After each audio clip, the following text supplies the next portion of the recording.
Commanders just added the final piece to their roster. Now the roster is complete. The practice squad is complete, and now you can look at the Washington Commanders and really kind of figure out, all right, this is what they have, and I think it's really good. If you're new to the channel, we're Detroit Lions fans, but we have this channel for teams that just are under the radar and just kind of don't get the love nationally like they should. So it's teams and stories that the national media just wouldn't cover. I think the Washington Commanders are going to be good, and they're on the right path, and we'll talk about that. They're on the right trajectory. That's the whole thing. Being a Lions fan, we can talk about that. It's not that I expect you to go from not good to Super Bowl. It's just like, are we on a roadmap to get there? A little business lingo. Are we on the roadmap?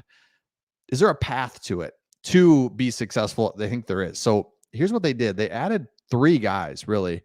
They signed Noah Brown. We'll get to that in just a second. But two other players to the practice squad that I think are a little sneaky. First one's Jalen Graham, and then the final one they added was Bobby Price, a corner. Now, the reason I like this is because I happen to know a lot about him. He was an undrafted free agent out of a no-name school and goes to the Lions in 2020. This is Lions are terrible. It's 2020. Who cares, right? It's COVID season. Nobody's in the stands. He actually plays, and he gets in there in 2021. 2022 as well. So he actually gets up on the active roster a few times. So, and this is when the Lions were bad. And so the reason that's a big deal is because he got meaningful playing time. So again, he's on your practice squad, but this is a guy that could step into the active roster and play, and he's played quite a bit.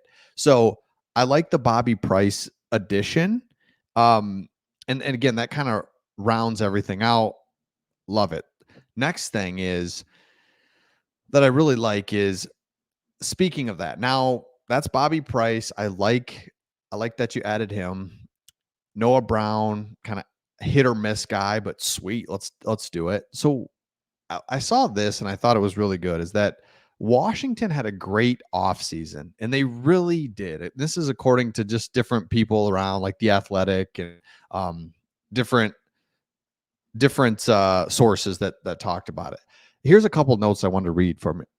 They're talking about who had a really good offseason. Someone put the Commanders. The front office and coaching needed seismic changes. They were wise in free agency, drafted a quarterback. I do not see immediate success, but adding the required building blocks has begun. 100%. They were smart in free agency. You want to find a team that's going in the right direction. Look at what they do in free agency. Look at the teams that are bad. The Giants, the Raiders. What did they all do? They overspend in free agency. They're way too hyper aggressive. They're trying to make a quick fix. That's not how you do it. You draft well. You have to have a quarterback. You have to have a coach. Okay. The Commanders did all those things.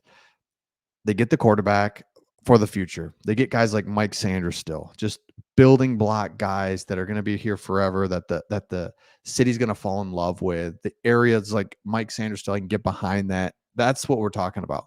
Dan Quinn is the perfect hire for needed culture change. Just like the Lions. Culture, I thought, was just like, I don't know what I thought it was, but it's actually a real thing. And how you establish that and what you do really matters. Dan Quinn, kind of similar to the Dan Campbell thing. Hey, this is what we're gonna be, and this is how we're gonna do it, and it's just the way it's gonna be. And if it works, and if we're gonna do it or die trying, but this is who we are. And it's like that's what you have to do. I love that. Another one was they've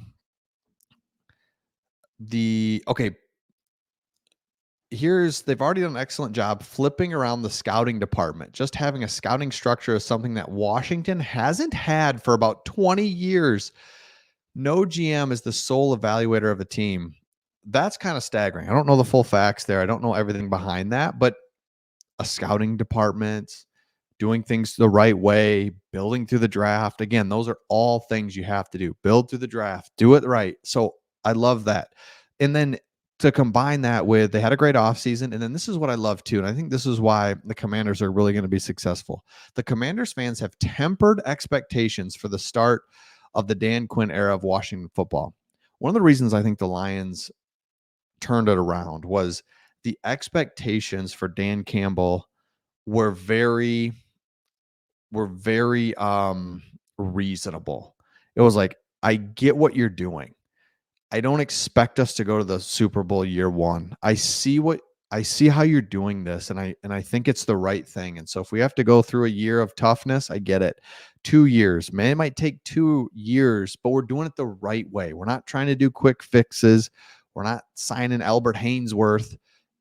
We're doing it the right way, drafting correctly, going, taking it down to the studs, getting a quarterback. Maybe it's going to take him a year, maybe two. So to see that the expectations are just like, hey, we're good. Let's not overreact. We're not expecting to do all this crazy stuff. Hey, whatever comes this year is great. We're not terrible. I think that's the big difference. And I keep talking about the Lions just because I think there's a lot of similarities here. The Lions were horrible in the first year of Dan Campbell, Brad Holmes. The Washington, they're not. So they can actually win and grow while not being terrible. That would be really nice. That'd be, oh, what a difference. The highest confidence number is the Detroit Lions, with the three lowest being the Cowboys, Patriots, and New York Giants. And so they come in at about 43, which is right middle of the pack. And that's my whole point. Perfect. Hey, we know we're not where we want to be, but we're not going to be terrible. We're going to be watchable. We get a bounce here or there. We're fighting for this division. This division's always kind of weird. I mean, the Eagles are in it, so that's not good. But you never know. Let's just this is fun. This is what we want. I love that. After the first month of the season, what will the Commanders' record be? And I love this. The fans of this website said 2-2, and that's just like perfect. That's what we're all hoping for, is just a good 2-2. Perfect. Okay. Now, last thing I just want to touch on Jayden Daniels, and I saw this clip and I kind of liked it, so I just want to pull it up. It's hard to see, but it's just a little read. He's just going to give a little play action, pull the ball out, and just zip it to his guy. Perfect. The tight end. This is just like your classic play, beyond classic. Takes it out. Tight end's coming across the middle. 58 doesn't read it in time. Puts it right where he has to. Low, out of this guy's reach. 10 yards, first down. Again, could I pick a more simple play? No, but that's the whole point. Look how quick he pulls this and just flicks his wrist, and it's a first down. You just do a couple of those. You just do one of those a drive where you're like, cool, first down. Like, geez, how many times was it just like, how are we going to get a first down? Or, you're trying your hardest to manufacture a play. It's like 3rd and 4 every time you look up, and you're just trying to let's just get some first downs, baby. First down, first down, first down. Keep the drives. Don't even score. Don't even get a field goal. Just a couple first downs, punt. But you get, that's football versus everything's hard, 3 and outs. Now the defense is playing a little better. So I think Dan Quinn, the quarterback, everything's going to go in a better direction now. More than people think. So I think Commanders are in good shape. So let me know your thoughts in the comments, and we'll see all of you on the next one.